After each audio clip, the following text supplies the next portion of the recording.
She was the sex symbol who turned down Dynasty, walked off her own TV show, and openly dated married men. Now, at 93, Angie Dickinson is dropping the final bombshell. What really happened with Frank Sinatra, the devastating truth about her daughter's death, and those 7 minutes with JFK she called the most exciting of her life. After 6 decades of rumors, Hollywood's original bad girl is finally confessing. But before we dive into the untold secrets, make sure you hit that subscribe button, because what you're about to hear will change how you see old Hollywood. Forever. And trust me, by the end, you'll be hitting it again. Angie Dickinson was born Angeline Brown on September 30th, 1931, in Comin, North Dakota, a town so small dreams either died young or exploded into legend. Hers did the latter. Her father, Leo Brown, owned 2 newspapers and ran the only movie theater in town. That dimly lit projector became Angie's escape, flickering fantasies onto the walls of her imagination. Then, one night, fire swallowed the theater whole. But instead of ashes, Angie carried embers, a burning love for stories that refused to die. In 1942, her family moved to Burbank, California. Hollywood wasn't just a place, it was a siren's call. At 15, she graduated high school, a brainy beauty who won essay contests but craved something louder than ink on paper. For a while, she played it safe. Secretary by day, business student by night. But destiny doesn't knock politely. In 1953, on a whim, she entered a local Miss America pageant. No training, no gowns, just raw charm. She placed second. NBC noticed.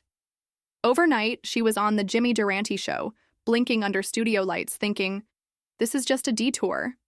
Hollywood had other plans. Her first big break? A tiny role? In Death Valley Days, 1954.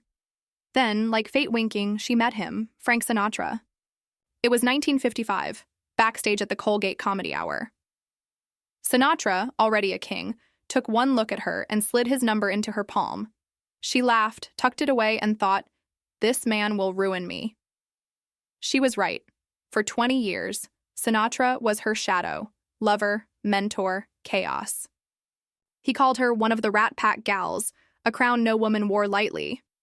They filmed Ocean's 11, 1960 as faux spouses, but off camera, lines blurred. She'd whisper, we almost married, and he'd grin, almost doesn't count, doll. Yet, when Sinatra died in 1998, Angie wept alone in her Beverly Hills kitchen, swirling bourbon for a ghost. But Sinatra wasn't her only brush with legends. Enter JFK. The rumors? Electric. Whispers said he ditched his own inauguration ball in 1961 to meet her in a shadowed D.C. suite. Years later, a bombshell quote surfaced. 7 minutes with Jack was the most exciting of my life. Angie never confirmed it, but she never denied it either. Then came the role that rewrote history, policewoman, 1974-78. As Sergeant Pepper Anderson, Angie didn't just act, she ignited a revolution. Women flooded police academies, citing her as inspiration. But behind the badge? Exhaustion.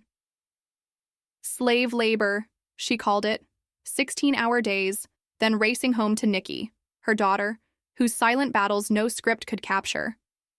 On Nikki. Born premature in 1966, she was Angie's heartbeat. But the world was too loud, too bright. Not until 2000 did they learn why. Asperger's. Too late. In 2007, Nikki, age 40, left a note and suffocated in her apartment. Angie's grief? A private storm. She was my soulmate, she'd say later, voice cracking like old vinyl. And the men? A tapestry of betrayal. Burt Bacharach, her husband, the genius composer, cheated so brazenly, the tabloids chronicled his affairs before she did. I pretended not to see, she admitted. They divorced in 1981, but the scars sang louder than his melodies. Even Johnny Carson couldn't resist her. Their Tonight Show flirtation? Legendary. In 1983, they briefly dated. A spark, not a fire, she shrugged. But Mickey Mantle? That story's grotesque. Drunk on their date, the Yankees icon allegedly vomited mid-intimacy. Angie, ever classy, never uttered a word.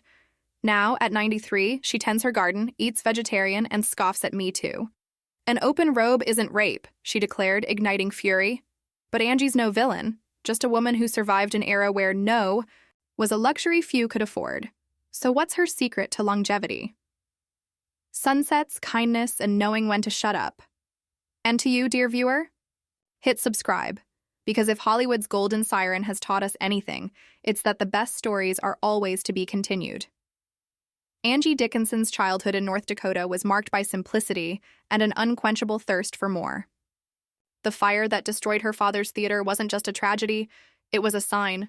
The flames didn't just burn wood and reels, they ignited something in Angie, a determination to chase the stories she once watched flicker on that now charred screen. Moving to Burbank was supposed to be a fresh start, but for Angie, it was a countdown to destiny. Her early days in Hollywood were a grind. While other starlets partied, Angie typed memos at Lockheed Air Terminal, her fingers itching for a script instead of a typewriter. The Miss America pageant was a fluke, a dare from a friend, but when NBC came calling, Angie realized something. Charm wasn't just beauty. It was strategy. Her wit on the Jimmy Durante show wasn't rehearsed. It was survival.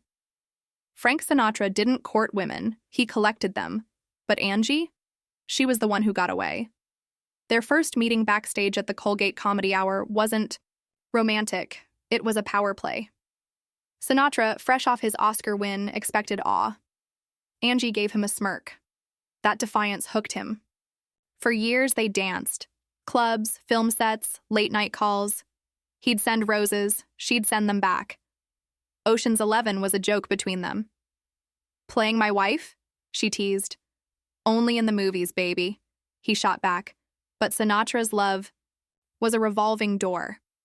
When he married Mia Farrow in 1966, Angie didn't cry. She booked policewoman. Later, at his funeral, she stood in the back, sunglasses hiding what even she couldn't name. The JFK rumors started in Palm Springs. Angie was there, so was the president. The press whispered about a bungalow, a Secret Service distraction. Years later, a biographer claimed Angie confessed to a 7-minute tryst. She never confirmed it, but her coy smile in interviews said enough. What's undeniable? JFK sent her a signed photo after his inauguration. To Angie, thanks for the memories. She kept it in her drawer for decades. When Policewoman premiered in 1974, critics sneered. A woman leading an action series? Absurd. But Angie's Pepper Anderson wasn't just tough. She was smart. She used heels as weapons, charm as a trap.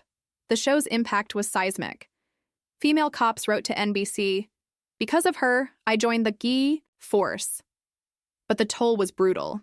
Angie's 16-hour days left her hollow. Once she collapsed on set, dehydrated. The network sent flowers. She sent a resignation letter. They begged her back. Nikki's birth was a fight from day one. 1 lb, 10 Oz, 3 months in an incubator. Angie would press her hands against the glass, whispering lullabies the nurses couldn't hear. As Nikki grew, the world became a minefield. Bright lights, loud noises, textures that made her scream. The Asperger's diagnosis in 2000 was a relief and a gut punch. All those years I thought I failed her, Angie confessed. The morning they found Nikki's body, Angie didn't scream. She folded the suicide note into her pocket and made tea. At the funeral, she wore Nikki's favorite color, purple. Grief isn't a storm, she'd say later. It's the weather. Burt Bacharach wrote love songs for the world and cheated on the woman who inspired them. Their marriage was a farce. He'd vanish for days, then return with Grammy wins and lipstick on his collar. The final straw? A tabloid photo of him and a backup singer in Maui. Angie filed for divorce the next day. Years later, Bacharach admitted, "I broke the best thing I ever had." The Mickey Mantle story is Hollywood's dirtiest secret. Drunk and incoherent, the Yankee legend allegedly ruined their date in ways too graphic for print. Angie never spoke of it, but her friends swore she burned the dress she wore that night. Then there was Johnny Carson. Their Tonight Show chemistry wasn't acting. In 1983, they shared a brief, whiskey-fueled fling. He was fun, Angie shrugged, but not forever. In 2018, Angie called Me Too a witch hunt. The backlash was instant. But her stance wasn't cruelty, it was context. In my day, you handled it quietly, she said. She recalled a producer who cornered her in a dressing room. I need him where it counted. Next day, he gave me a raise. Today, Angie's routines are simple. Garden at Nizad, dawn no meet, bed by 9. She still gets fan mail, mostly from cops who grew up watching Policewoman. Her advice? Love hard, leave when you're bored, and never let them see you sweat. And that, dear viewer, is the uncensored truth. Hit subscribe, because Angie Dickinson's story isn't just history, it's a masterclass in surviving Hollywood.